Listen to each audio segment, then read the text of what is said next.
5, 4.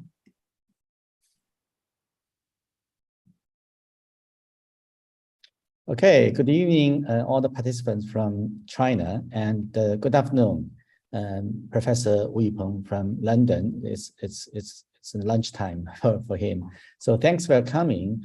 So we'd like to address this lecture to the background of the whole event. Firstly, so this is Digital Futures 2022, and the theme of this year is One Planet. I think it's a special moment after the COVID and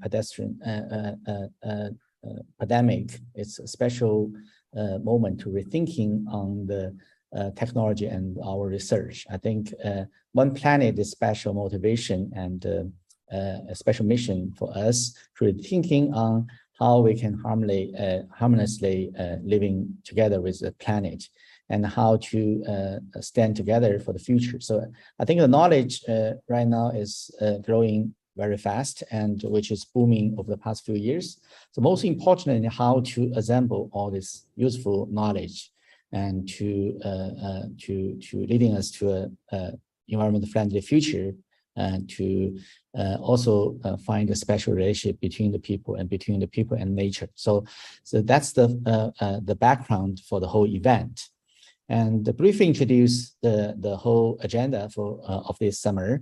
Actually, in the first session, which is PhD Consortium organized by Tongji University, and also we want to share it to all the other universities. So the first session is from June the 13th to June the 24th. So today is 24th, so tomorrow we'll organize a special conference named Computational Design and Robotic Fabrication. And the conference is fourth conference Digital Future Society organized. So the topic of the conference this year is hybrid intelligence. And tomorrow evening, Shanghai time, we'll have an opening ceremony for the Digital Future workshops. And the workshop will last around 9 days, and finished by the Digital Future Award announcement on July the 3rd. So welcome, join us on that time. Meanwhile, we also invited 3 groups of the workshops to design the metaverse, the online exhibition space, and to present all the workshops final works. So that we want to open on July the 9th. So welcome, join us, visit the exhibition online. And this year, briefly introduce the workshops. We have around 130 workshops from all over the world, and instructed by 2,068 instructors from more than 48 countries. So that's the brief data from this year, the workshops. Most especially, we start to address all the workshops by different language. So we have coordinators from different hubs, which will actually live stream most of the interesting workshops and the reviews by different language. So language coordinator, including English, Chinese, Spanish, Portuguese, Arabic, Turkish, Japanese, Korean, so on and so forth. So that's really special to spreading all this, like the new sharing and knowledge in the future, for the future. So the 3 PhD courses, including architecture philosophy, architecture theory, and architecture design methodology. So which will be openly upload to the YouTube and Bilibili. Actually, over the past 3 years, we already have more than 300 lectures put on this the digitalfutures.org platform. I think that will be a very special, we name it a metaverse for the future architecture education, because we have a lot of universities around in the world. For example, in China, we have more than 260 universities have architecture department. So I think this open education platform will help for all the different schools to assemble this new knowledge from different excellent, prominent professors from different universities around the world, and you can learn from them and to assemble this new knowledge by yourself, by your professor, and by the students. I think this is a really special motivation we set up. It's like sharing this most advanced knowledge by Digital Futures platform. And at the same time, we also Digital Futures community launch the new journal tomorrow, Architecture Intelligence. And today, Professor Wu Peng, also the associate editor for this special journal. And the journal, guided by the scientific design thinking, focus on the 3 future scenarios, including smart habitat, virtual habitat, and space habitat, utilizing evidence-based architectural research methodology. The journal tries to reconstruct the architecture knowledge system and creates an international new paradigm for sustainable development. It forms an interdisciplinary platform for intelligent thinking methodology and practical research on generation, simulation, optimization, construction, operation, and impact habitation as well. So we have the website, Springer.com platform, and the journal number is 44223. So welcome all the PhD candidates contribute their research and papers on this platform. So thanks for that. So last week, we invited 7 professors, prominent professors, make lectures. And last weekend, we have 4 sessions focused on 4 different topics. And this week, actually, this is the last lecture in this week from Professor Jack Wu and Wu Peng. And next week, we also will have 6 more lectures, which made by Patrick Schumacher, which will be held during the workshop time. But you're welcome to join us on that session as well. So today, we'll skip this morning, and this, okay, I'll change another one.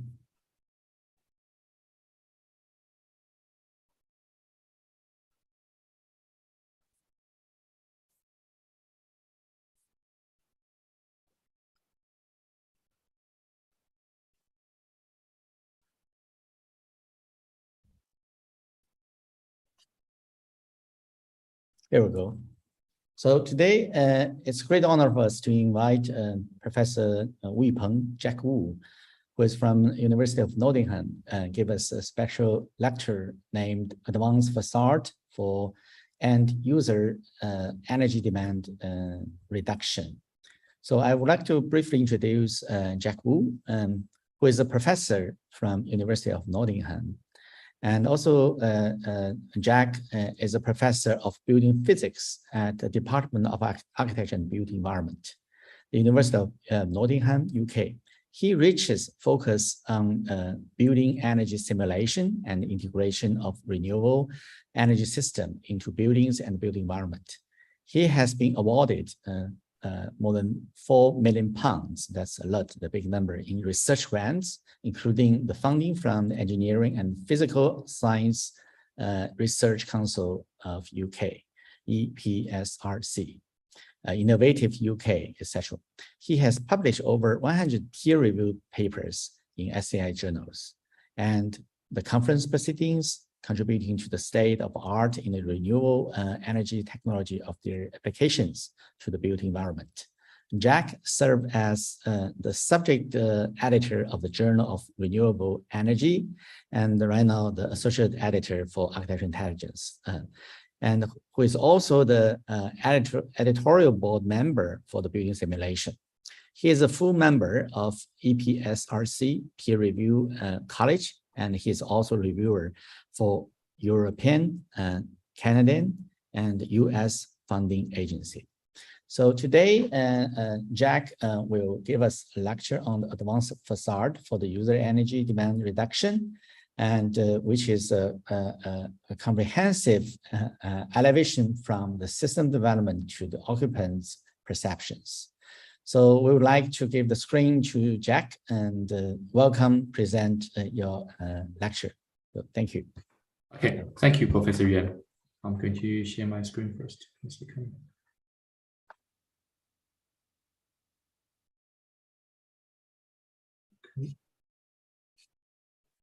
Here we go. No problem. Okay. Yes. Okay. Thank you, Professor. Yeah, thank you for inviting me to give this talk, and I'm very glad to give this presentation about advanced facade for under-use energy demand reduction. So firstly, I'll give you some case studies. I mean, for this talk, I mainly focus on the glazing facade. So first, I give you some case studies and talk about the current issues of glazing system, and then I'll start to go through some fundamentals about to understand why those issues has been caused, and then the standard method that can be used to evaluate the thermal performance in terms of the U value of the glazing, and also the optical performance of the glazing, and then leads to how there is leads to the assessment to evaluate how those affect how the glazing affect or influence an indoor luminous environment. And then I'll introduce the advanced glazing systems that has been designed or proposed to improve the performance of glazing. And then finally, leads to a few questions about the limitation of current research or practical works, and propose the future design of the glazing systems. So as you all know that we all, in the past 20, 30 years, we all like architects and like to design high-rise buildings in the cities. And for all these high-rise buildings, they are fully glazed.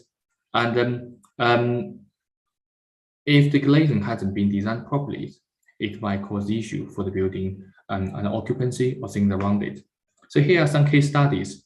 You might see these pictures from internet or YouTube or somewhere before. So this is a famous building has been designed constructed in London. So what happened to the building is you can see that these buildings reflect the light to the floors or streets surrounded and cause strong glare to the occupants. And also some people, they try to put an egg under the reflected light, and they realize that the heat from the reflected light from the glazing even can cook an egg or fry an egg. So what happened is for this building is the architect they would like to increase the using spaces of the upper floors. So you can see that you have more floor areas in the top of the building, so that they convert, or when they design the building, they design the facade in a more curved shape over there. And you all know that in order to reduce the amount of light going to space, we start to use reflective glazing over there. So because of this curved facade and also the reflective glazing, so this turned into this building into a solar cooker. So you can see that this is the path of the sunlight. So when the sun hits this curved facade, and then reflects the light to the floor over there. So because of this, that causes a problem to the streets surrounding the building and also the occupants. This is also a nice building. It's a famous. It's a Shenzhen library. This is Shenzhen library, has been designed by a famous Japanese architect. So large glazing facade has been used over there. However, because when the architects designed the building, they forgot to consider the influence of facade on the indoors occupancy. So I assume that building part is a southern facing facade with large glazing. So that leads the light shining directly through into the reading area for the library. So the occupancy, in order to read the book, they need to use umbrellas and to protect them to avoid the strong light or the glare. And then you all know that in China, I mean, when I was young, I mean, my parents, I like to put umbrellas in my house, even it's quite dry outside. My parents, in order for me to stop that, they keep saying that if you put umbrellas at the indoor space, you can't get out home. So in order to stop me to do that, but I think all these readers, they neglect the occupancies, neglect all these things. They put umbrellas on and try to read over there. So those are the typical issues for the glazing for the building. So before I move to talk about the method to evaluate the glazing performance, I'd like to introduce energy flows through a glazing system. So for a typical glazing system over there, so from this picture, you can see that there are three ways the energy can flow through the glazing. For example, you know that the glazing is transparent, so the light can shine in through the glazing. So this is quite important for the winter time and also for our reading. So for winter times, when it's cold, you want to reduce the amount of the heating used in the indoor space. We can use the light to provide passive heating, but in summertime we don't want those heat because those will heat up the space, and then we need to use more air conditioning, therefore to use more energy over there. The second way is compared with the walls, the glazing has a much higher U value or lower thermal resistance, so the heat or the cold can easily go in through the glazing. For example, in the summertime, when you put air conditioning on in the indoor space, because outside is quite hot, so because of the low thermal resistance or high U value of the glazing, so those heat can go in through the glazing through the convection, conduction, and the radiative heat transfer to heat up the space, so that therefore increase our air conditioning energy consumption. And also for the winter time, when you put heating on in this indoor space, because of the heat transfer through the glazing, so outside is cold, the heat loss through the glazing to the outdoor space. So this increase our heating energy consumption for the indoor space. The last one is, so when you have the window open or closed, so you have the infiltration through the window, so that leads the heat loss or heat gain through the window system, therefore increase energy consumption in the indoor space. So those are the three main ways for the energy flow through the glazing. In terms of the daylight, so we have the sunlight through the glazing for the indoor daylight. So the design of the glazing is quite important. So we need to make sure that the daylight can be as uniform as possible, and also to meet the indoor reading requirement. And also, when the colored window has been applied, it might affect appearance, the color appearance of the objectives in the indoor space. So when you read the screen, when you watch the screens, because of the color light, that might affect the color of the screen. So therefore, to affect the working efficiency of the occupancies at the indoor space. So those are the main energy flows and issue for the glazing. Before to summarize so the two main problem for the glazing is it has a lower thermal resistance compared with walls. The second one is the light can shine through the glazing, so we need to control the light for our use. So before we move forward, I'd like to show you the spectrum of the solar radiation. I'm sure you're quite familiar with this one. We learned all this from our high school physics. So the light can be categorized into the three parts in terms of the spectrum. So we have the UV light. This can be used to kill bacteria, but only contribute to the very small amount of the solar radiation intensity, like less than 4-5%. And then you have the visible light. We can mainly use this light for reading. So this contributes to 57% of total radiation. And then the last bit is the near-infrared light. So those mainly contribute to the heat, like I mentioned earlier. So for wintertime, we need those near-infrared heat because it provides passive heating for the indoor space. But for summertime, we don't need it. This will heat up the space and then therefore increase our heating energy, cooling energy consumption.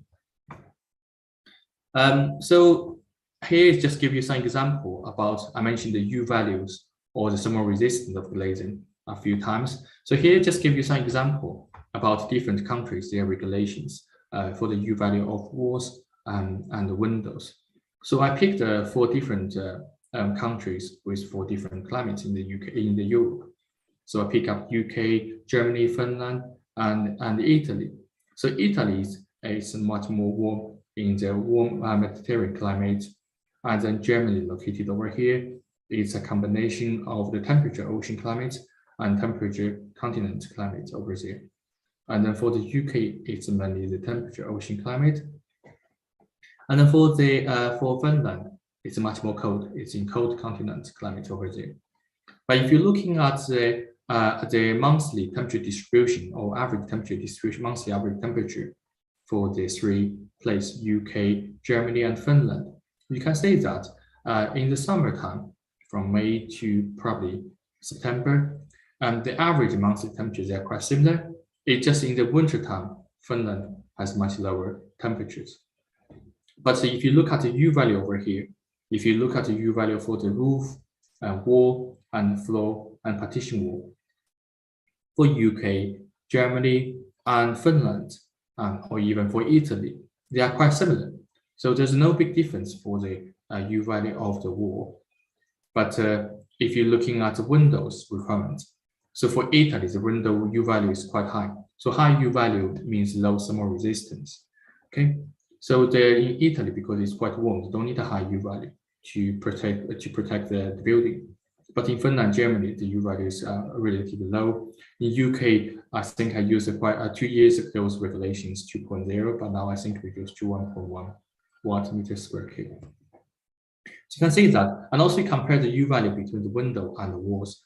And the U value for the window is 4 or 5 times or even higher than the walls. So which means the heat is much more easy to escape from the window. If we take a domestic house as an example over here, so this is a typical domestic house in Europe, especially the cold climate like UK. So the heat loss through the window is only 15% over there. And also there's a ventilation loss through the window as well, pretty 25%. So that's contributed like 40% of the heat loss from a domestic house. But for the commercial buildings, there's no such value over there.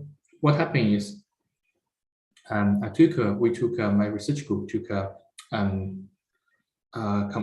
typical office, and which has window wall ratio between window wall ratio of 30%. So this means 30% of the wall is constructed with window. And then we start to evaluate the heat gains through the window and also heat loss through the window. We also pick up 5 different climates: Sweden, Stockholm, London, Beijing, Hong Kong, and Singapore. They are at different latitudes along over the world, and also have different climate conditions. So you can see that from the pie chart, you can see the percentage of the heat gains. So the top ones are the heat gains through the windows over there. So the window heat gains for those 5 climates, they are quite similar. They are all over 50%. The only difference is the total value over there. So actually, surprisingly, Beijing has more solar heat gains than Singapore's over there, although Singapore is much more hotter. So more heat through windows goes into more heat goes through windows in Beijing's over there. And then if you look at the heat loss over there for these 5 different cities over there, Singapore has a very small amount of heat loss over there. Of course, because Singapore doesn't need any cooling. Any heating. Singapore is much more hot. But if you look at Beijing and London and Stockholm over there, so the heat loss contribute to over 50% over there.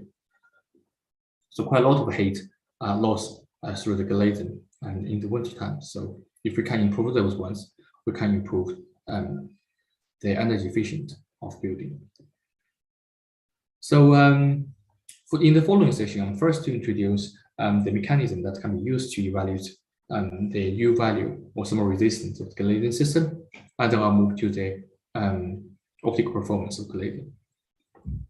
So there are many 3 instruments that can be used to evaluate the thermal performance glazing. They are called hot plate method, this one over there, and the flow meter method and hot box method. For the hot plate and flow meter method, those 2 are quite similar. What they did is they have a hot surface and a cold surface, and you put the glazing between those surfaces and you insulate them around it.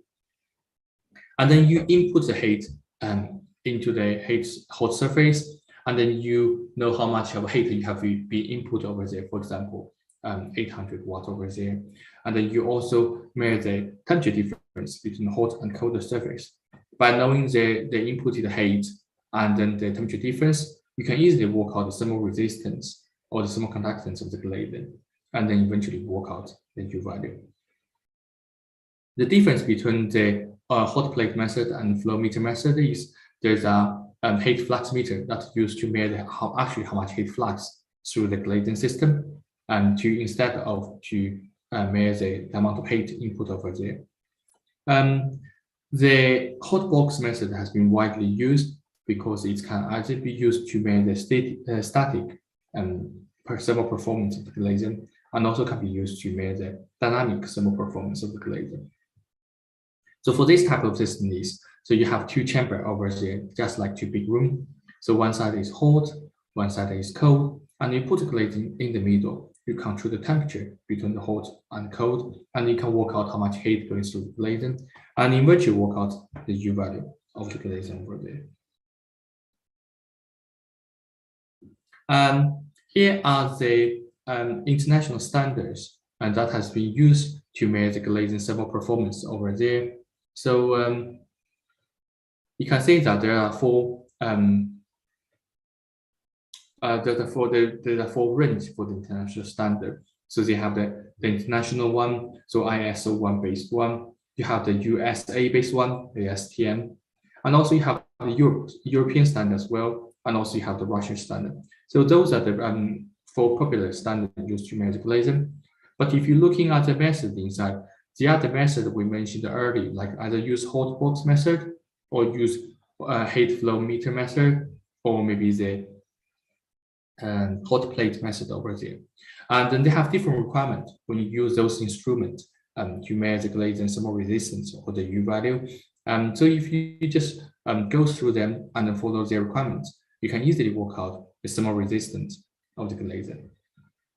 And also, in terms of use experiment to measure the U value of the glazing or thermal resistant glazing, we can also use numerical method to calculate the U value of the glazing. So based on those standards, it also introduced a way to work out the thermal resistance or the U value for heat transfer of the glazing. So the only challenging is that if you have a simple glazing, so all these methods works. But if you have a very complex glazing, for example, if you add a structure between the glazing, so those will affect the heat transfer. So the standard method might not work over there. I quickly go through this calculation method. So for your interest, if you're interested to work out what is the thermal resistance of the glazing in your house or the U value of the glazing in your house, you can use it. So this picture shows, so that's a glazing over here. That's a typical double glazing over here. You have a, this is the indoor space, outdoor space. So this is one glazing pan facing the indoor space. This is other glazing pan facing outdoor space. You have air facing side. So if you look at the equation over here, the U value is actually equivalent to the 1 over the resistance to glazing. If you split this up, so there are three parts of resistance. So one is the resistance from the external surface to the of the glazing to outside, and then you have the middle part of the glazing as a whole resistance, and then you have the resistance from here to the internal side to the air to the internal space of the glazing. So the HE, HI are the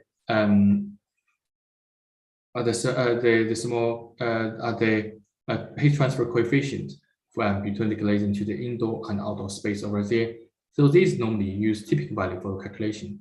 So 25 for the heat transfer coefficient for the outdoor surface, and then 7.7 for the internal surface of the glazing. And then so the only thing we don't know is the thermal resistance of the glazing as a whole. So if you're looking at the thermal resistance of the glazing as a whole over here, so you can see that there are two parts over there for the thermal resistance. One of them is actually the glazing pan, the two glazing pan. It has thickness, so that has a heat through conduction through it. So you can use the thickness of glazing over the thermal conductivity of the glazing. You can work out the thermal resistance of those two pans over there. The middle part is the heat transfer of the middle part between those two glazing pans is mainly due to the radiative transfer, conductive heat transfer, and convective heat transfer. So you can use HRHG to represent it. So those are radiation conductance or the thermal conductance. So those two need a little bit of work to work it out. So for the radiative heat conductance, so you can use the standard equation. So if you know the temperature, the average temperature of the two glazing pan, normally for the standard test condition for U value, the average temperature of the glazing pan is 15 degrees C. And then if you know the emissivity of the glazing pan, you know the standard Stifler-Boltzmann consistent. You can work out this HR over there. And then for the thermal conductance over here for the glazing, you can use this equation, which is the Nasa number over the thermal conductance of the air and over the distance between the glazing.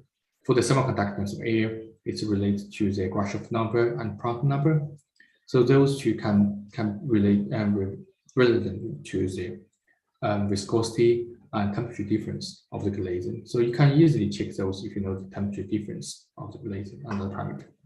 So based on this, so you can easily work out the thermal resistance of a glazing. This might sound a little bit difficult or tricky. Actually, there are already available software to help you to calculate the U value of glazing. So if you can go to the Berkeley Lab, go to use their software called LBNL WINDOW.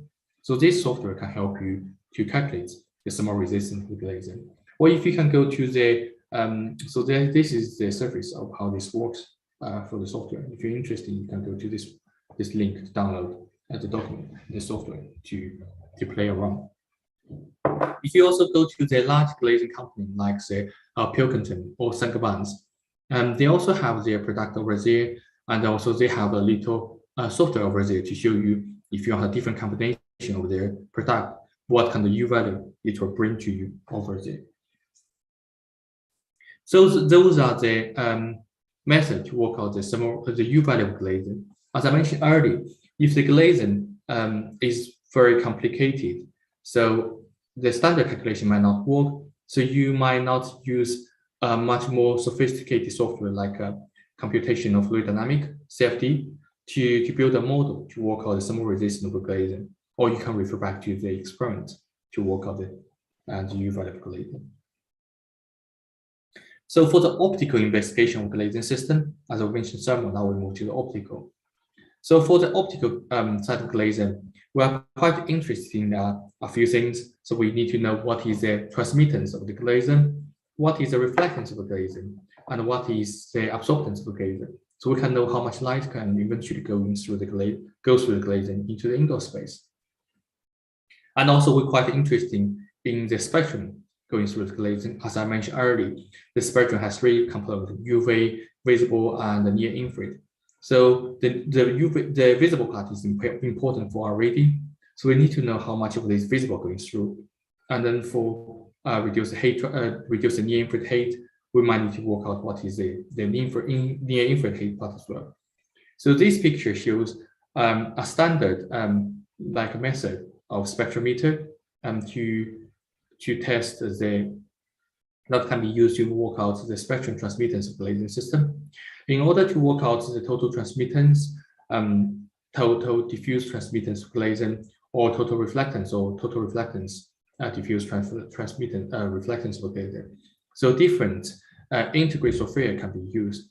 So you have different combination of test facility, and then you can work out the things that I just mentioned earlier: total transmittance, total reflectance, and absorbance, and also diffuse transmittance and reflectance of the glazing system. And also you can use numerical model to simulate the glazing system. So there are two types of model that can be used to analyze glazing performance. One is a much more simple model, one is a much more complicated model. So for the simple model it's interested in the direction and then the quality and the quantity of direction and the intensity of the light going through the glazing. The rest diffuse part, it assumes it has been transferred uniformly and distributed over there. The complex model I'll introduce later. It's called BSDF model. So this model is much more suitable for a more complicated window over there. So for the simple model, like I mentioned earlier, so we can use a radiosity method to work it. So for example, if it's a simple window, we can just use some very simple numerical calculation to work it. For For example, if you know the transmittance of glazing, if you know the intensity of light going through it, for example, it's 1,000 watt per square meter. The transmittance is 84%. So you know how much of the light can go through it over there. But if you have a much more complex window, for example, like the private windows, think about in the typical office, between the office kind of corridor, you might have some of those ventilation blinds between the window. So those are a little bit more complicated. So when you work out the light transfer through it, you can use two methods. One is a simplified model called radiosity.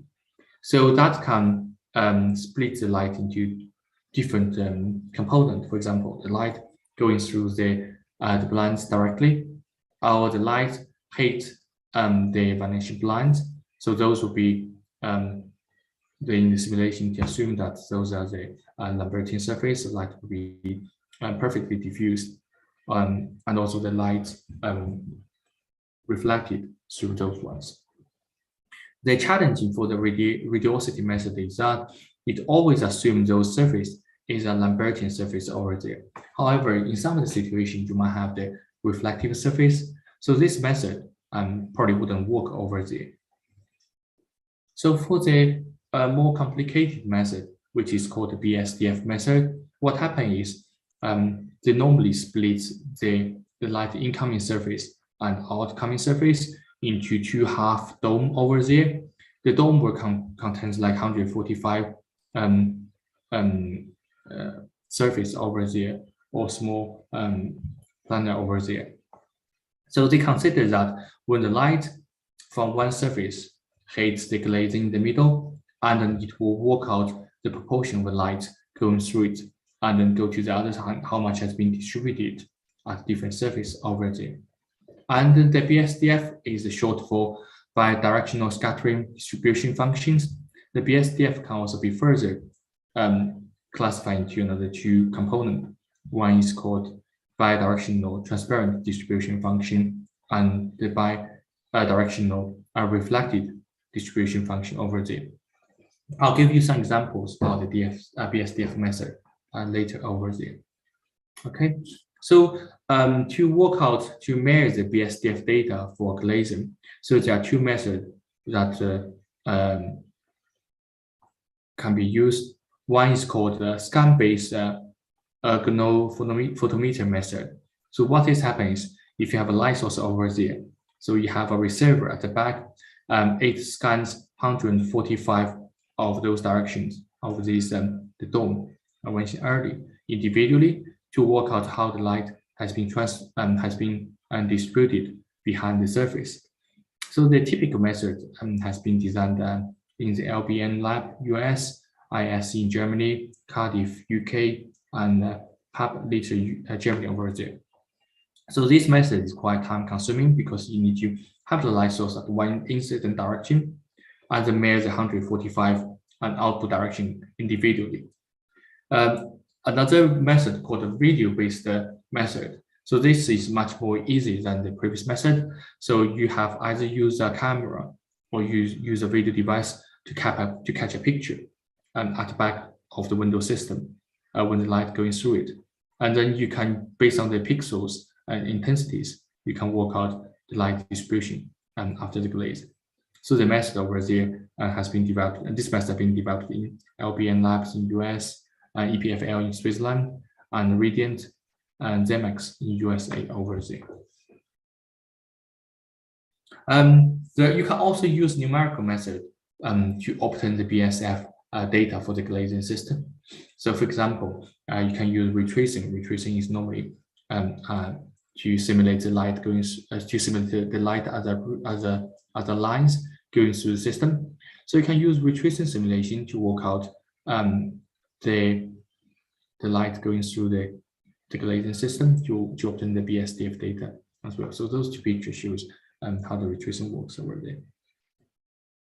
So initially I mentioned about the optical characterization of glazing system. So based on the method I mentioned earlier, and then you can easily work out the transmittance of the glazing.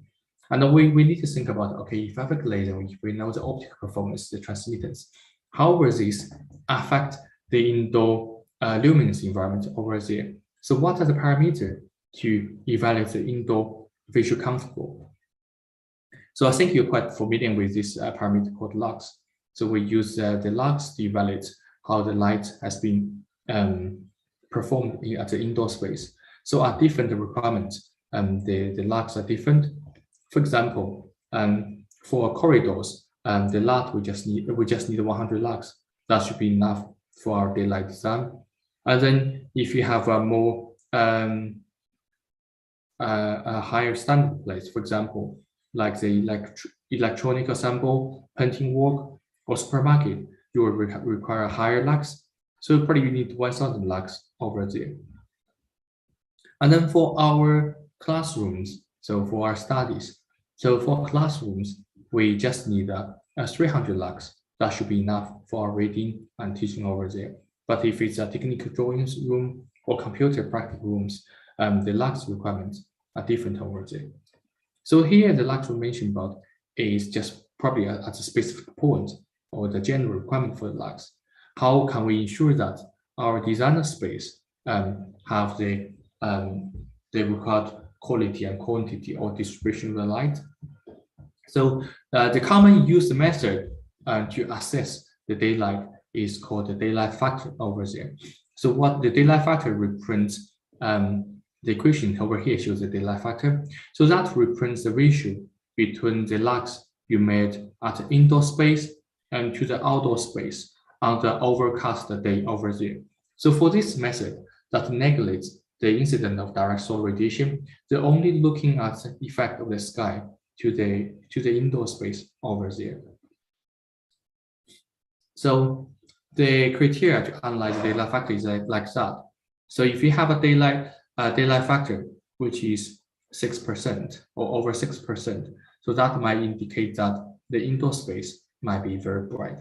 For example, so those points over here are the points we pick up to measure the indoor illuminance over there, the lux, and then we pick up our point outside over here to measure the lux outside, and then we use the indoor value over the outdoor value that gives you the daylight factor. And then so if the daylight factor is between 3 to 6%, so that means the daylight condition is good, suitable for the more reading or something. If the value is between 1 to 3, so there's the fair, that is just okay. Or if the daylight factor is still between 0 to 1, that means the design is quite poor. So what I'm trying to do is I'll show you one example to looking at what are the size of the window on the indoor daylight factor, on the daylight factor for the design. So we just take this office as an example, and then to change the size of the window from 10%, the window is 10% of the wall size, the wall size, to like 6% of the wall size. So you can see that so this curve over here shows the daylight factor, a daylight factor distribution along the central point of the window, from the window to the end of the wall. So you can see that if you have only 10% of the openings, so close to the window, you have the daylight factor, which is 2.5. The maximum value is 2.15%, and then goes below 1%. So which means at the 10% of the window based on daylight factor, this design is not good enough for the indoor luminance environment. And then if you increase the window wall ratio to 20%, window size increase to 20%, you can say that the daylight factor increase over there. So the percentage goes from 4.9, so the peak is 4.9, and then decrease. So the further away from the window, you have a lower value over there. And then you can further increase the window size. You can see that the percentage increase. So especially when you towards to the end of the wall, so the value getting higher. So which means those are good design, gradually to get good designs towards the end. But if you look at the place more close to the window, it's when you increase the window size, the daylight factors is higher than the standard 6%. So that might cause glare problems for the reader over there. So based on the daylight factor, you can find out like that, hey, this daylight factor is always constant values. So if that is neglects solar radiation, it's neglects the climatic impact, it sounds like a steady value, static value. Does this really help for the design? I think the daylight factor is quite good for the initial evaluation. It's quick, it's easy to use, but for more sophisticated designs, you might need to start to consider other parameters for the daylight designs. So the other parameters include the daylight autonomies, used for daylight illuminance, annual sunlight light exposure, and also to consider the visual comfort levels, you might use illuminance uniformity ratios or the glare values over there. So I'll give you a quick example of those different matrix to analyze the daylight. So for the daylight autonomies, it's like that. It evaluates at a certain point what is the illuminance, the illuminance intensity over there. They use either 300 lux or 500 lux as a threshold. So if the illuminance is about 300 or 500, depends on the regulations, it assumes that the daylight is comfortable. So the workout the percentage of this can be achieved for annually. For example, if you have 4,000 hours for a year, and then how many percent, for example, 50% is above 500 lux. So that means the daylight is a good daylight design. So this is more like climate-based one. But for this design, the issue is it only considers threshold for the lower boundaries, like at the 300 or 500. It neglects the higher values. For example, if you have a illuminance about 2,000 or 3,000, that might bring potential for glare uncomfortable as well. And so another parameter called use for daylight illuminance. So this one is considered the higher band. So it normally splits the daylight into 3 beams. The oversupply beams, when you have the lux is about 2,000, that fit into the oversupply beam, and the useful beam is between 100 to 2,000, and undersupply beam is below 100. So for this one is they try to evaluate the daylight at the individual point with the indoor space, the intensity of the value was it fit into different beams. And so this one gives you more boundaries to qualify the daylight. The last one is the annual sunlight or light exposure. So for this one is it just evaluates the cumulative amount of the strong light incident at the indoor space. So this one is more important for the arts design. And then for the visual comfortables, there are 2 parameters can be used to evaluate the daylight. One is called the illuminance uniformity ratio, called UR. So this one is looking at the ratio between the highest illuminance to the lowest illuminance. This is because our human eyes are very sensitive to the contrast of the light. So for the safety, the UK's daylight designs, they require like a UR value is between this ratio is 1.5. So the maximum and the minimum value is 125. And then for the BRAM and other standards, it requires a task area to surround the area to have a ratio is 1 to 2.5. And then glare is another parameters to evaluate the contrast of the light. I'll mention this later. So this is a summary of the various parameters I just introduced over there. So you can see that for daylight factors, it's a static matrix, and then provide a daylight average. And then so at least the threshold is at least 2% for office space. And then for the useful daylight, it's a more climate-based matrix. It's more dynamic. So it also shows the daylight availabilities. And then so you use 3 beams to analyze it. And then for the illuminance uniformities, which is mainly looking at the contrast, it's more like a visual comfortables over there. So it has been using BRAM or SIPSE over there. So if you base on those ones, you can think that, so for the daylight, you have either static or climate-based, looking at what the daylight availability is, visual comfortable. So you probably can't use one single matrix to evaluate the daylight performance. You need to have a combination of different methods to have comprehensive understand or fully understand how the daylight at the indoor space in terms of both daylight availabilities of which you're comfortable. So this picture, those two shows the advantage and disadvantage of different matrix over there. So you can say that for daylight factor, although it's simple, it's a static method, but it's quite simple to calculate and widely used in daylight standards. But the disadvantage is that the direct solar radiation has been ignored. It's only looking at the diffuse components. And then for the UDIs, which is quite popular ones, this one this one takes into account of already actual operational and real weather conditions. But the issue for this one is this requires a lot of time to do the simulations. It's a much more complicated model. It's time consuming. So maybe for the architecture designs, for the initial design conceptual stage, so daylight factor probably is the best choice. But when you have buildings more into shape, so a much more sophisticated or complicated daylight analyze can be calculated over there.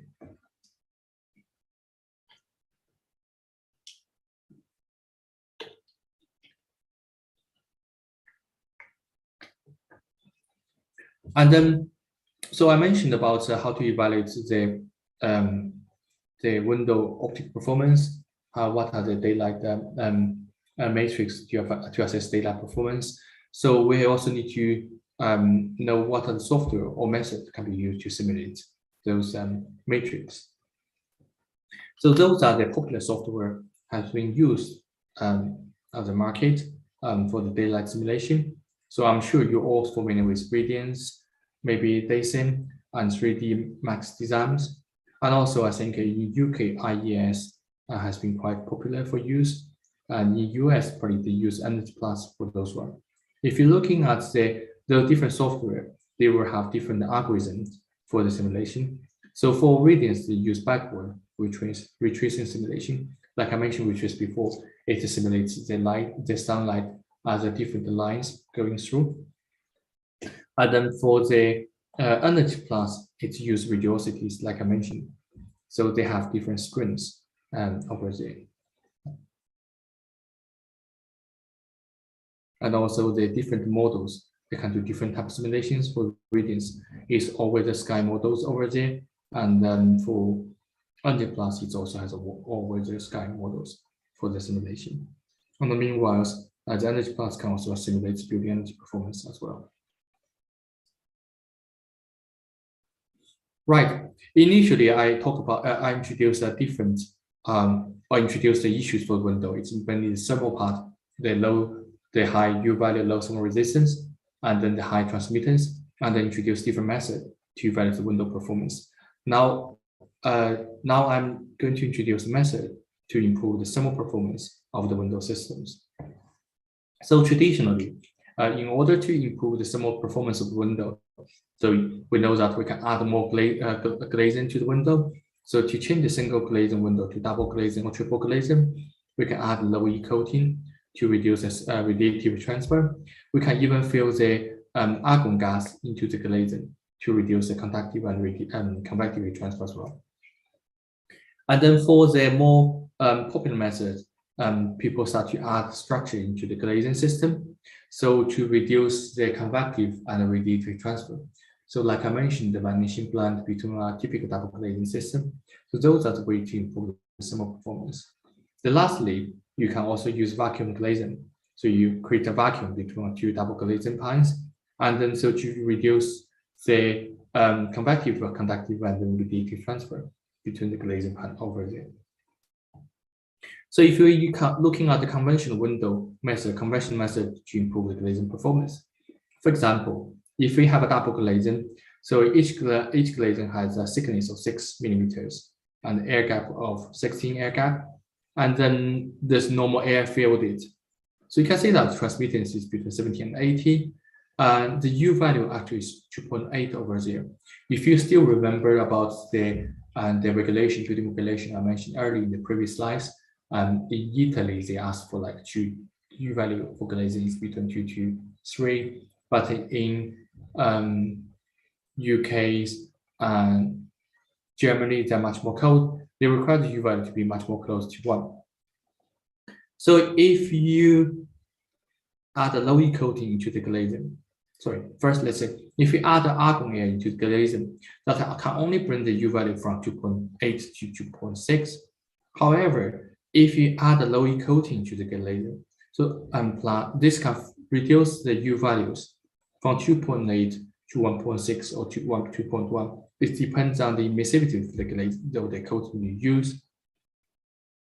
And then if you use double glazing with argon filled, low E coating, and the U value can go down from initially the normal one 2.8 to 1.5 and 2.0 over there.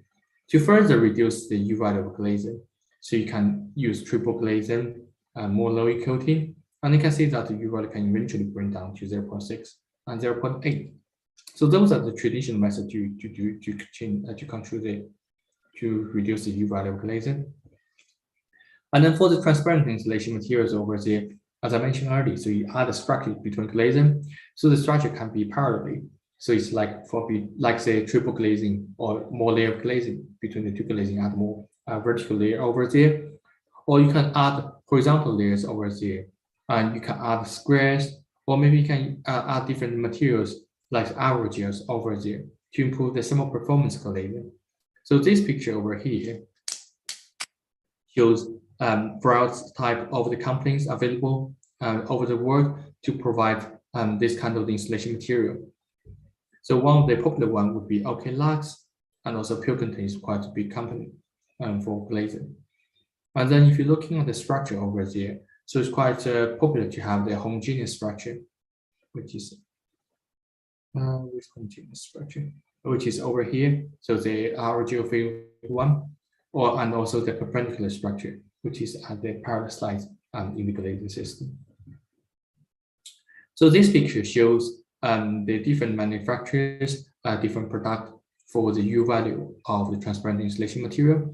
If we pick Pilkington over here as an example, so Pilkington, this product called Pro Fillet, which has a thickness of 6 millimeter over there, 60 millimeter, and the U value can bring down to 1.8 over there. And then this is a normal one.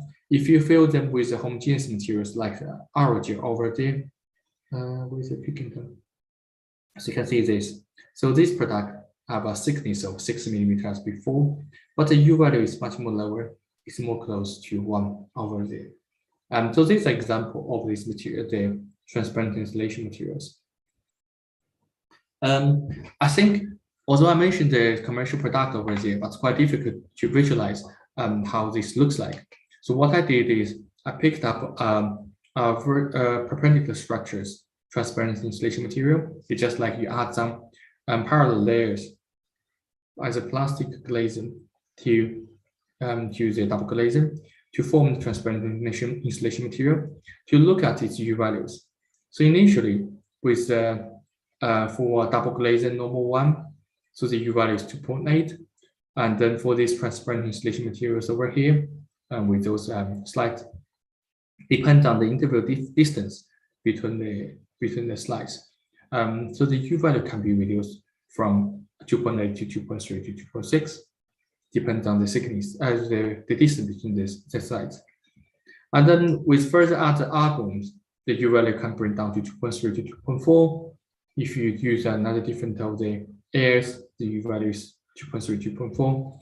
However, if you add low E coatings, the U value for this transparent insulation can bring down to 1.2 to 1.6, and then compare with double glazing 1.6 to 2.1. This is much more lower over there.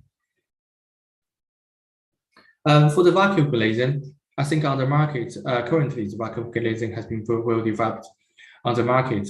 The vacuum glazing can achieve a U value of 0.4 over there. The current challenge for the vacuum glazing is try to reduce the heat loss through the ceilings, because when you create a vacuum, you need to seal the edge between the two glazing. So they're trying to reduce, to research a better way to seal it, and also try to improve the appearance between the glazing, the two double glazing panels as well. Because once you create a vacuum, between the two double glazing pans, you need to have some pillar to support the glazing over there. So I mentioned the way to improve the thermal performance glazing, and also we also need to consider about the way to regulate the light through the glazing as well. As I mentioned about, we like the visible light, which can for us for reading, but for the near infrared components, good for the winter, but probably not important for the summer. So how to improve those bit? So traditionally, what the architect did is they put different blinds over there, either outside of the glazing or inside the glazing, try to reduce the light going through the glazing system. And also, sometimes people also use tray to create the shade for the glazing. So in the summertime, you get all the leaves around the trees that can protect the building from the direct solar radiation.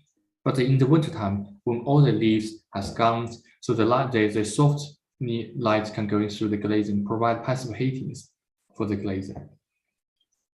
However, with increase of the height of the buildings, so those heavy structures are not preferred or chosen by the architect. So they are more prefer some lightweight. So they start to introduce like the reflective glazing or the heat absorption glazing. So this picture over here on this axis is the spectrum transmittance of the glazing. Sorry, the spectrum of the glazing, and then this is the transmittance of the glazing. So if we pick up optical white glazing over here, you can see that this is a visible range of the spectrum. This is near infrared range. You can see that for the optical white glazing over here, it has a good transmittance along the visible range to the near infrared range. So for this type of glazing, it's quite suitable for solar energy system like the PVs, solar collector. You need a good light going through it. However, for standard glazing, if you look at this curve over here, you can see that they have a good transmittance compared with the optical white one. But for the near infrared part, there's a reduction. So less near infrared heat and light can go in through the glazing. So this curve over here, this is a full iron glazing over here. So this full iron glazing has a very good transmittance for the visible range, but for the near infrared range, you can see that transmittance is quite low. So for this type of glazing, might be suitable for Singapore because it's mainly cooling dominant place. So that needs those passive heating or near infrared heating for passive heating. And also people start to design the advanced glazing, for example, like smart window system, like the thermochromic, electrochromic, gas chromic, and photochromic glazing. So those glazing systems, they change its transmittance and reflectance depends on the different stimulus over there. For the electrochromic glazings, it's when you add that voltage, that will change the color of the glazing. For the thermochromic, it's mainly depends on the temperature over there. So this picture shows the glazing system at its clear state. So you can see that visible light and solar heat can go in through it.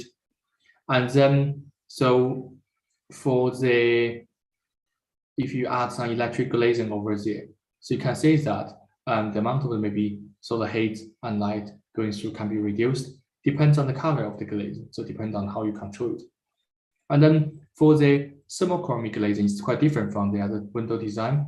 So what happens is when it changes its color, when the temperature is above its transition temperatures, only visible light can go in through it. The solar heat will be reflected out. So this is the spectrum of the thermochromic glazing over there. So this one is under its low temperature state, good transmittance for visible range and near infrared range. And then when the temperature is above its transition temperature, you can see that only visible light can go in through it, and the near infrared light will be reflected out. So here shows some case study, a nice picture about some nice advanced smart glazing. So you can see in the morning, you have some sunlight to reduce the possibility of glares. And then so the window has a lower light blue colors over there. And then for the noon time, it gets maximum tinted. And then so it's getting dark blues, which will reflect all the light and heat out. And then in the evening, so it goes transparent. And these are the other place and other pictures shows the color of different of these advanced glazing system. And then, so this picture shows, I have already introduced earlier. Consider of time, I'm not going to use too much detail over here. Just shows the different type of the small chromic glazing, how its optical performance looks like. There are quite a lot of research showing different types of small chromic glazing, how they help to achieve energy efficient. But there's a lack of standard to say which one is better, and also under what kind of climate. So what we did is we pick up 6 popular small chromic glazings and then put it into a standard office and test it at different climates in China, in Shanghai, Beijing, Guangzhou over there. And also we test different window ratio over there. So I think this is the performance of those different small chromic glazing, those 5 pictures over there. And this is double glazing. So we show there's optical performance and daylight performance and also energy consumption. If you take this double glazing as example, so if you have a window ratio 10% to 100%, so initially you have only 10% of the wall is window, to 100% of the wall becomes window. So you can see like the energy consumption has increased. And then, but if you put a small chromic glazing over there, with increases the window ratios, you see that energy consumption for those small chromic glazing is much more less than the double glazing over there. In order to choose the best designs, you need to check which one offers the best energy consumptions under what kind of window ratios, and also you can't neglect the daylight as well. People also like to put the PVs on the glazing as well, so to create dual functions. So use glazing to generate electricities, and also use PV to provide shade for the glazing. So the typical PV can be used on the glazing are the silicon-based one, this one, so which has a cell efficient 25%. You also can use amorphous and CDTE, but this has a lower efficiency, but different transparencies for the application. So what we did is we evaluate the effect of window ratios. So we're looking at 75% window ratio, 60%, 45%, 30%, and with different PV coverage on the window. So for example, if you take this 75% window ratio, so 75% of the wall area is window, and then inside we change the PV percentage from 0 to 100%, to with no PV to 100 PV, to look at how this affects indoor energy consumption and daylight performance as well. So we choose 5 different climates in China: Harbin, Beijing, Shanghai, Guangzhou, and Kunming.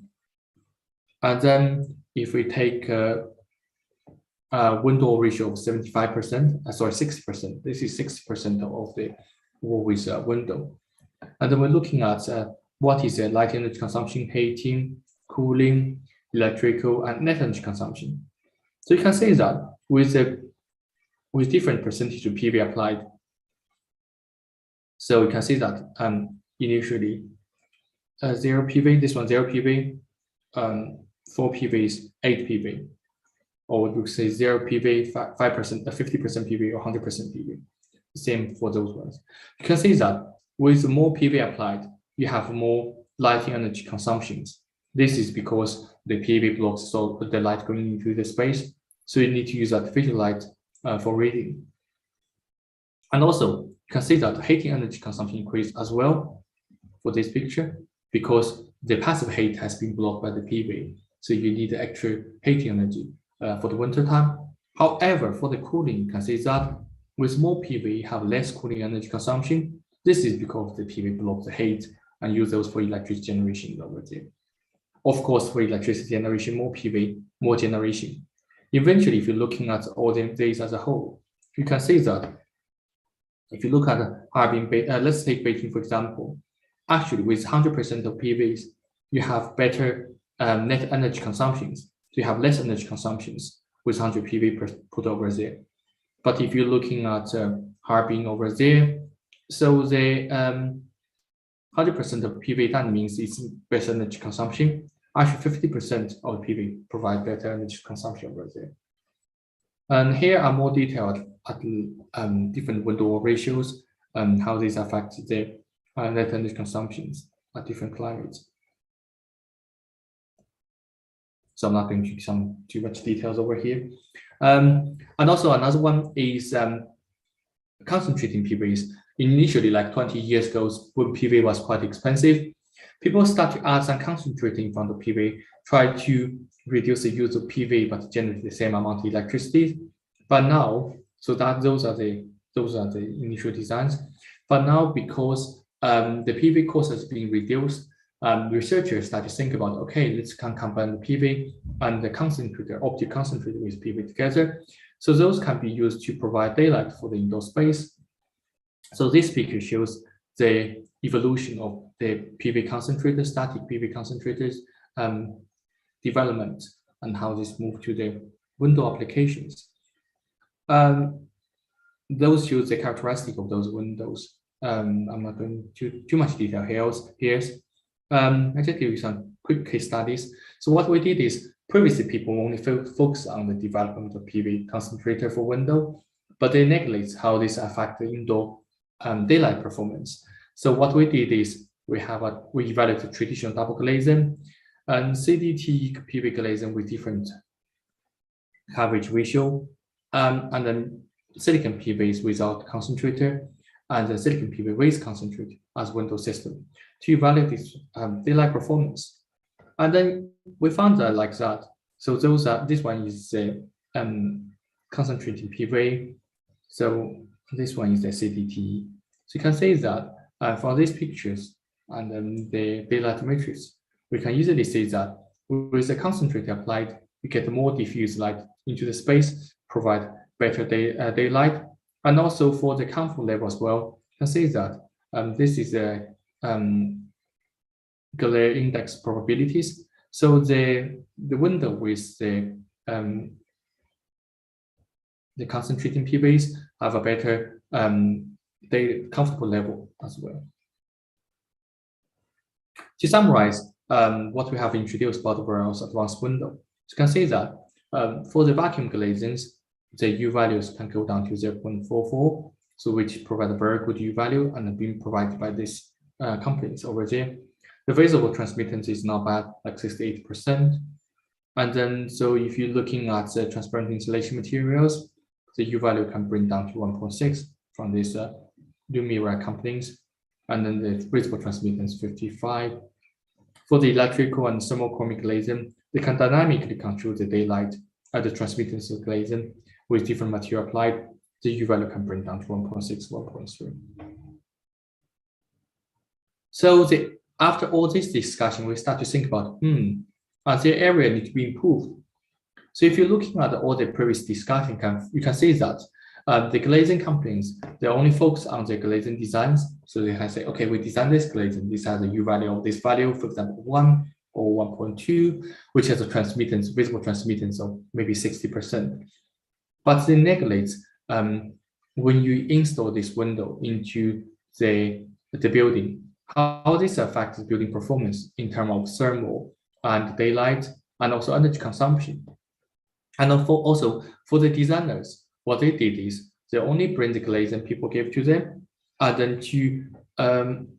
then just to put into either the simulation or the design to evaluate how the indoor daylight performance. There's a lack of holistic design or consideration from the window development to understand the thermal performance, if PV applied electrical performance or thermal performance, and eventually feed into the building simulation or the design to work out how this affects building performance. Should we improve it and then go back to the design again to improve the design of the glazing system? Secondly, there's also a lack of consideration of a colored window on indoor luminance environments. For example, if you have different colored advanced windows, although it can reduce the light going into the space, but it also affects the color appearance of the glazing. For example, if you have the brown thermochromic glazing, although it's reduced the energy consumption of the building, but it will affect the color of the indoor space. Will this affect the people's working efficiency and preference of the working environment? And also, for the blue glazing, it might let you feel cold inside, but actually, when people working on a long time under the blue environment, it might affect your the sleeping quality as well. So all these haven't been really considered in the previous designs. Lastly, what are the occupancy perception on the advanced window system? For example, if you have the transparent glazing applied, so this might reduce the contact between the indoor space to the outdoor space. Would the people be happy like for that? Also, you have energy efficient when you use those advanced glazing system. All these need to be considered. So the advanced windows for the future. So my thought would be, so this is a quick snapshot of what we did in our labs over here. So we can start from the development of the glazing from the materials level, and then we're going to carry out the comprehensive analysis in terms of thermal, optical, electrical, and the building performance. Eventually work out the building performance. Therefore, we can see from different type of buildings or different type of climate, which design of the glazing is better. And also, we didn't neglect the occupancy's perceptions. We evaluate people's feelings and the working efficiencies on the different type of the glazing system. So I'll quickly go through like 2 case studies of the advanced window we designed and give you some ideas. So the first one is the smart solar concentrator systems.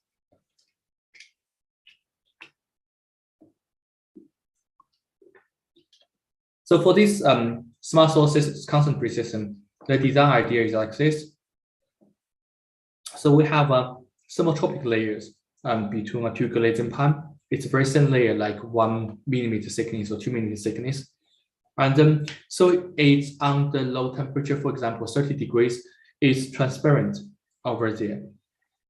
And then we attach the solar cells to the edge of the 2 glazing. So when the temperature is between 30 degrees transparent, that's good for the winter. So the passive heating and lighting can go in through space the light and heat can go through space for passive heating and lighting. And then in the summer times and the hot seasons, so the thermotropic layers turn from the transparent state into the translucent state. So that's how it looks like. And then, so when the light hits the surface of this thermotropic layer, the light will be diffused. And then the diffused light will go through the internal reflections, hit the surface of the solar cells for electricity generations. And then part of those light and the scattered light going through the indoor space to provide lighting. So this sounds like a very good idea. And then we start to carry out some simulation. So this is the retracing simulation. We simulate the light hits the surface, how it works, whether this will hit the solar cell for electricity generations or not. We're looking at different angles the light hitting through. And then eventually we'll work out, okay, the idea sounds good. For 1 square meter of this glazing, there's a good amount of electricity can be generated. And then we start to move to the materials development. So we pick up a material called HPC, and then we first play with the liquid state of the HPC. So under low temperature, for example, temperature below 40 degrees, the HPC is transparent. And then when above 40 degrees, the HPC becomes translucent. So this is the spectrum transmittance of these materials over there. So that shows at different temperatures, how much light can be transmitted through different wavelengths of the spectrum. And then we pick up the 600 nanometer, which is good for the visible light range, and then also for PV electricity generation to demonstrate how the material behaves. So you can see that below 40 degrees, this shows the material has very good transmittance. And then above 40, this becomes translucent, light can't go through it. And this is the reflectance of the materials. So low temperature, no reflectance, high temperature, good reflectance. So this is good for the solar cell electricity generation. And then we start to move into the membranes. So we develop the membranes, low temperature transparent, high temperature translucent, and then to get we get the transmittance and reflectance of the glazing. And looking at the material structure, make sure that our design can generate homogeneous materials over there. And then when we move to attach the solar cell stage, we realize, okay, it's quite difficult to attach solar cells to the edge. So we have to modify the design. So we change the solar cell to the front surface instead of to the edge to get a better generation of the electricity. So the working principle is still the same. So when the HPC, the small tropic layer can turn into the translucent, so the light will go through the internal reflections to the solar cells for electricity generations. We carry out some ray tracing simulation to optimize the designs, and then eventually we'll work out like that the ratio of a 50 millimeter by 50 millimeter to a 10 millimeter by 10 millimeter solar cells. So the glazing, the coating area is 50 by 50, and the solar cell area is 10 millimeter by 10 millimeter, give the maximum electricity generations. And so we start to design some prototype for the indoor test and understand how the electricity performance, and we demonstrate that this type of the designs have better electricity generations. And then we move the whole design to the outdoor space, so we to check its performance.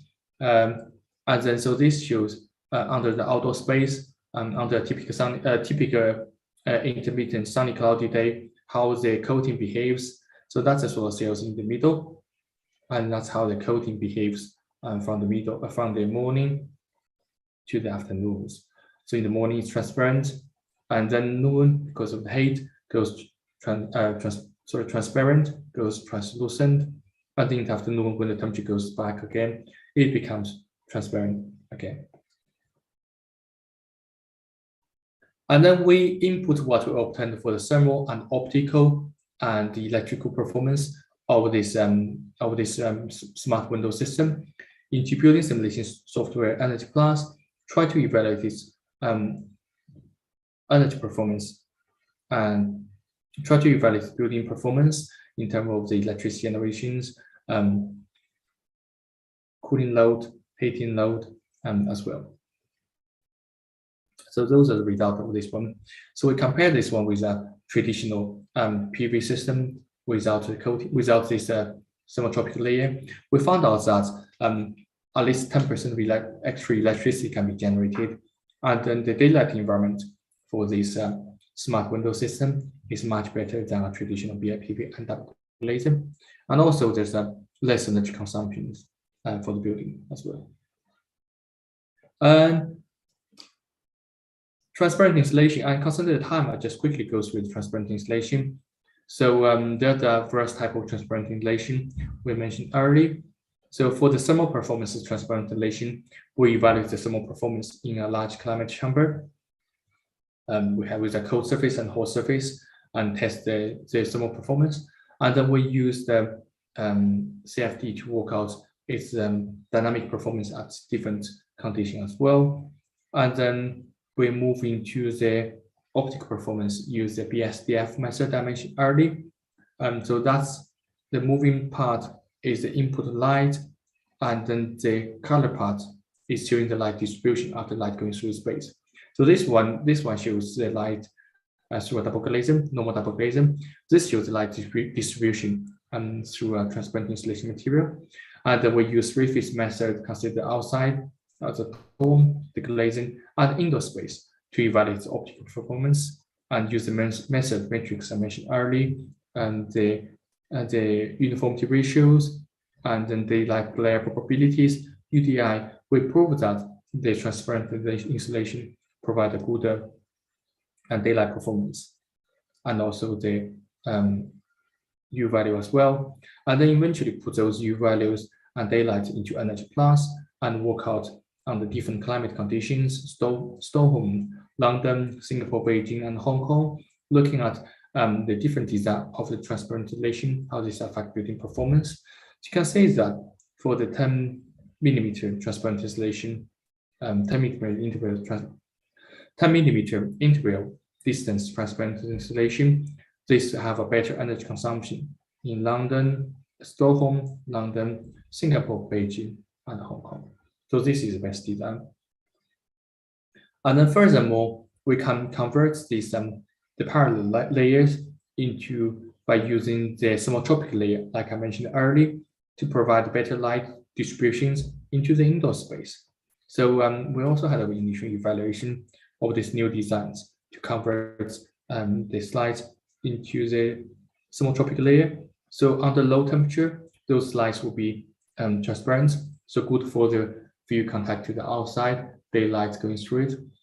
When the temperature becomes high, those slides becomes translucent, so those can diffuse light into the space, provide a much more better daylight environment. And then so those shows the visible transmittance change of this type of glazing compared with other ones.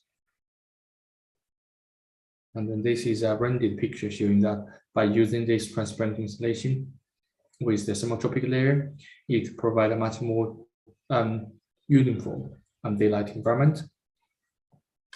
And then I mentioned earlier, we can't neglect a human response and view perceptions for the through the windows. So previously, what we did is we designed a very nice test room.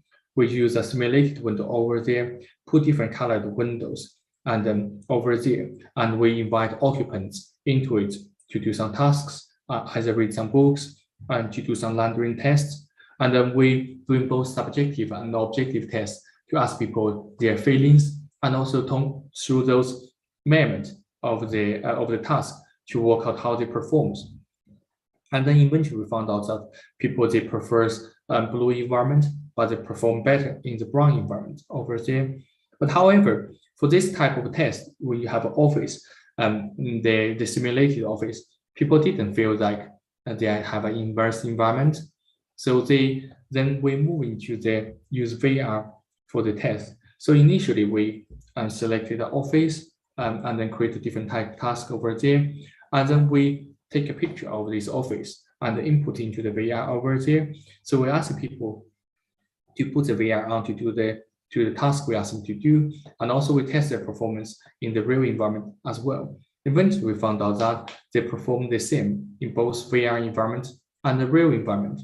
And then we start to develop some method that can easily quantify people's view perceptions. So we first test people's response to different distance to the window. We ask them to do some tasks, do some homework, read some books, and to also measure their heart rate, skin conductance, and also ask them to fill some questionnaires. And we compare the results from the tasks they did, the heart rate, and the questionnaire. Make sure that the questionnaire they give is the real answer, the real fill. And then we did some other tests as well. And eventually we validate our method. So we start to do use the method to do some advanced window tests.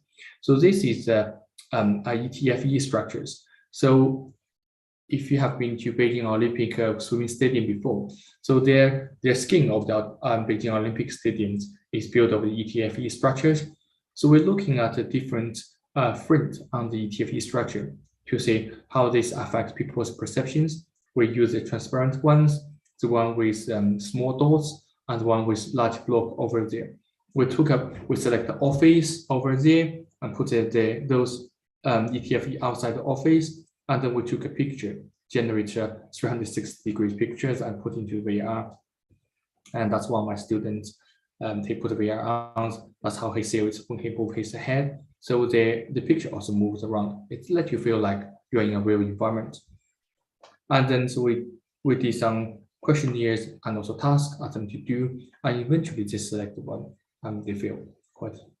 Eventually we evaluated, we found which one and people feel more comfortable and preferred. Right, so that's everything from me for today. I understand it's quite a lot of information, and then I have gone through a bit fast towards and try to save some time for our discussions. If you have any questions, we can start to discuss now.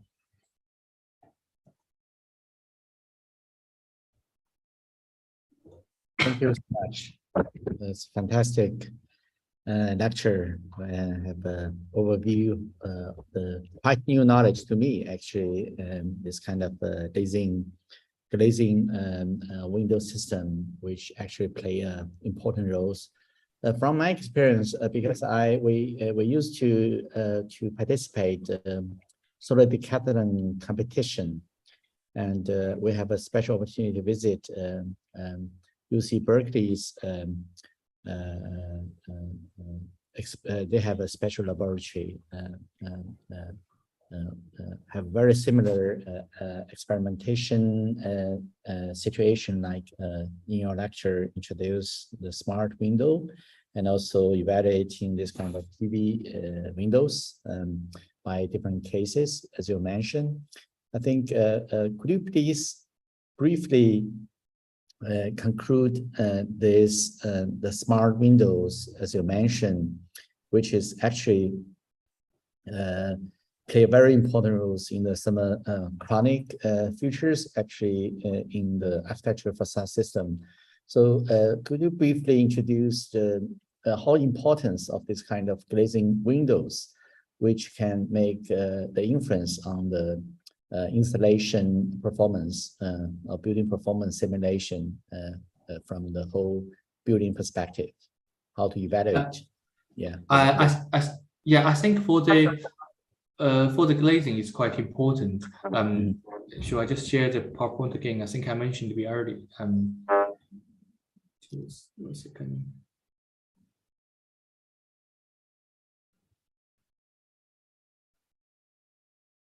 So if you have a look of the initial one over here, so you can see that if you look at this one, the glazing compared with walls, the U value is much more higher over there. So which means more heat can go in through the heat or can lose the window or going through the glazing, depends on the climate condition.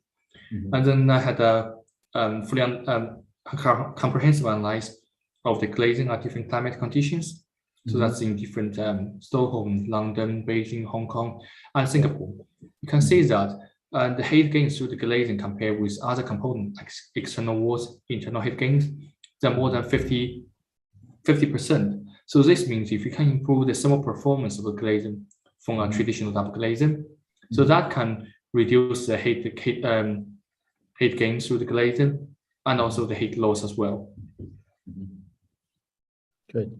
So I think the smart windows that part is quite interesting as well in your lecture.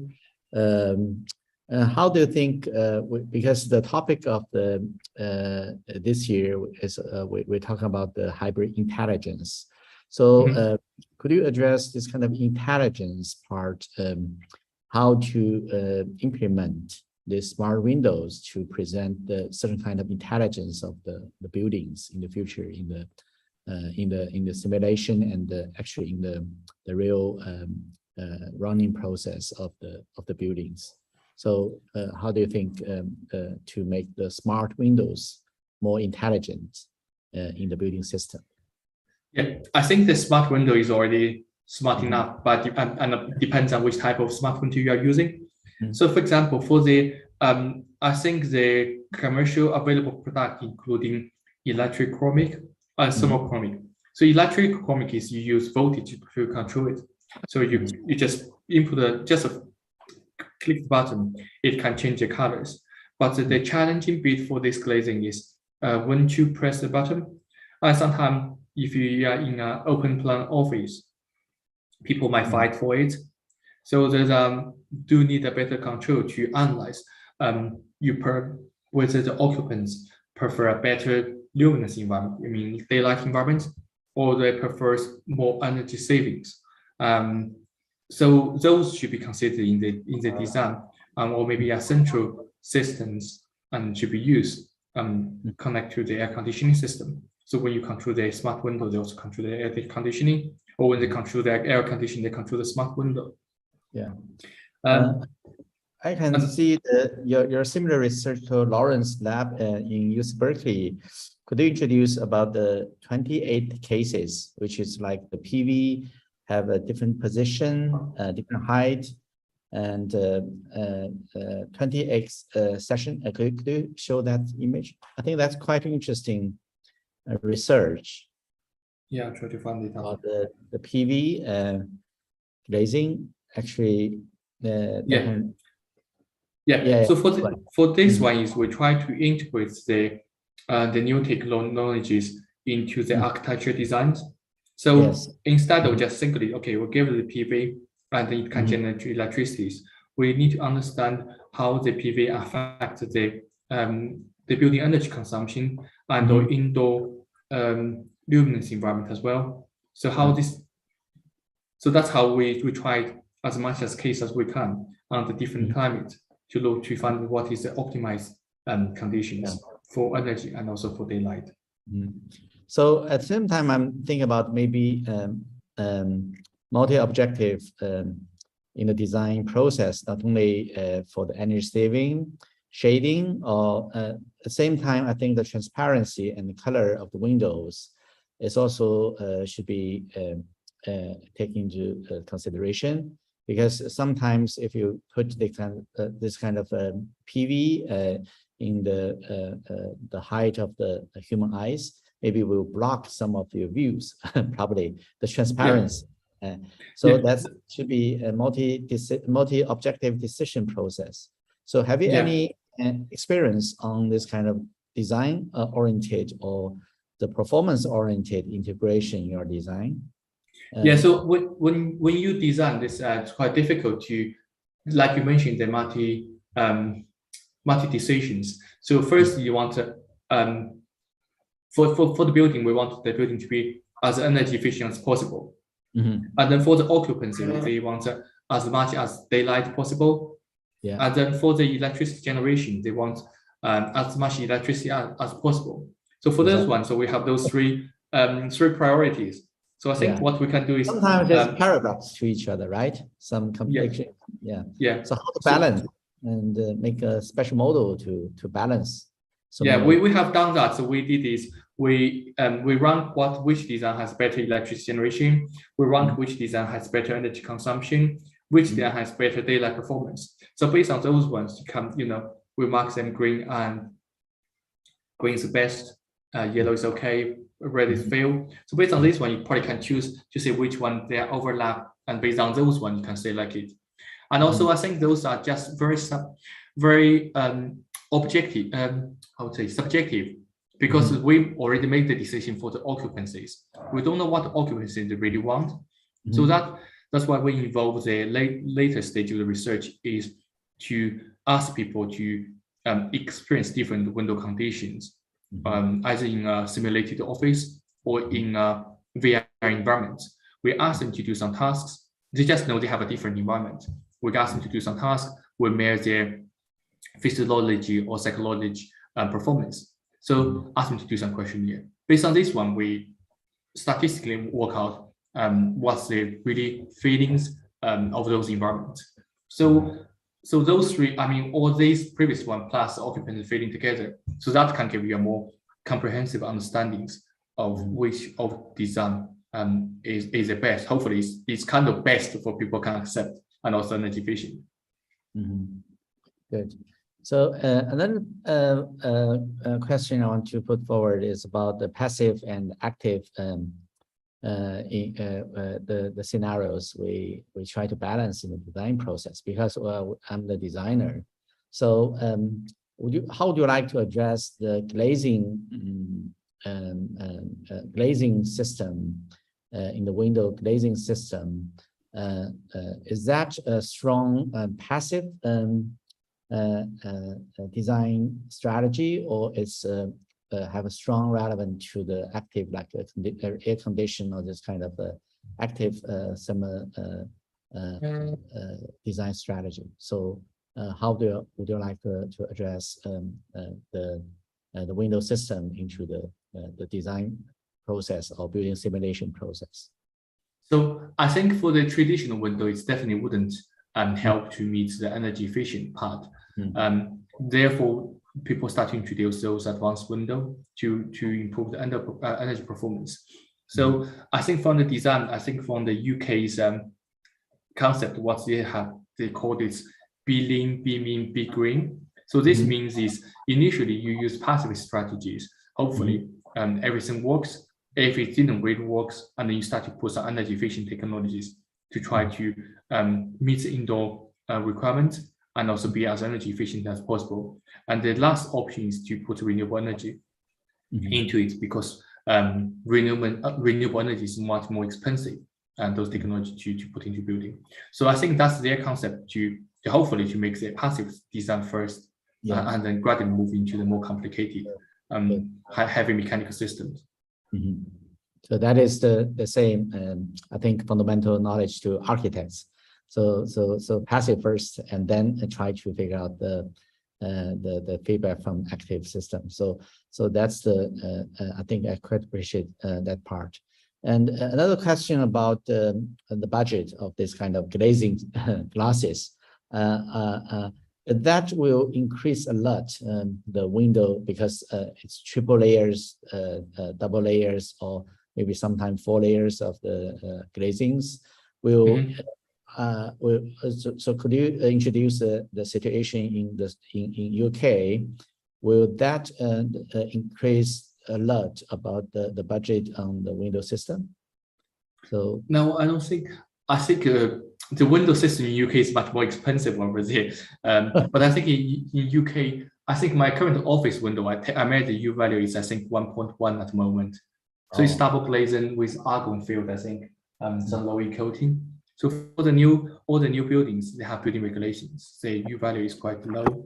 I think it's just in the future, and if they want to move forward, there should be some space for the window.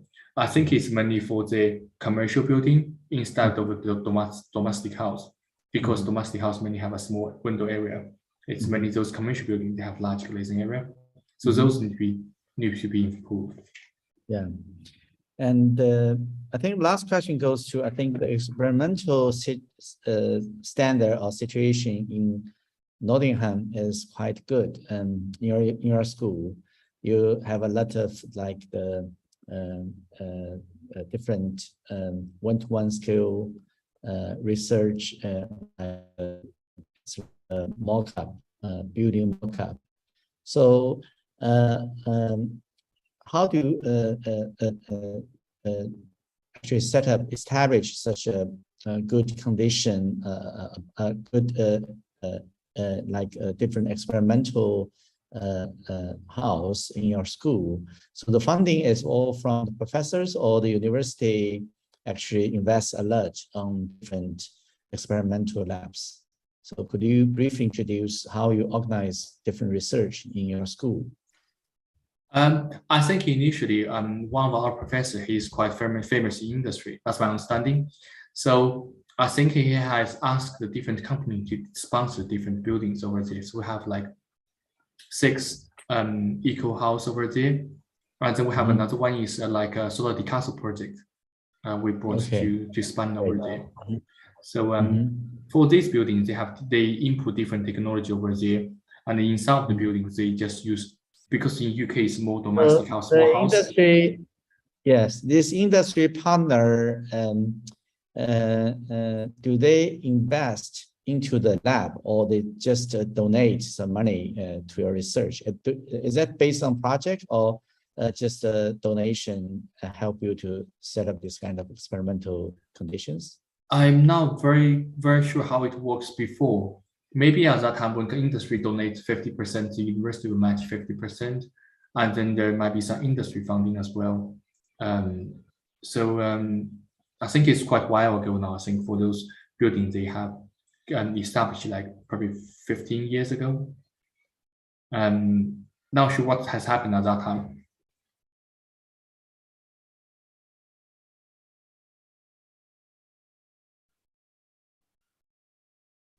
Sorry. Looks like we just lost you. yeah, coming back. Yeah, no worry. Well, I think those buildings has been established like 15, 16 years ago. So now not very sure what has happened at that time. Maybe it's like 50% for industry, 50% for university, and some other government funding as well. I'm sure those building has already received quite a lot of government funding as well, to support the research. Yes. Great. I think it's really new field to me, but we have some from building technology part, some researchers here. And if you have any question, you're welcome to put forward to Jack. So maybe last but not least, I think we have also solar decathlon research group here in Tongji, and looking forward, if possible, we can set up some collaborative research in the future with Yeah. you. We certainly is too good to set up some collaboration in the future. Yeah, we're looking forward to that. So thanks a lot for your lecture. Thanks for your contribution to Digital Futures platform. Looking forward to keep in touch. Thank you, Jack. Thank you for inviting. Thank Okay. you. Thank you so much. Bye-bye. Thank you. Bye-bye.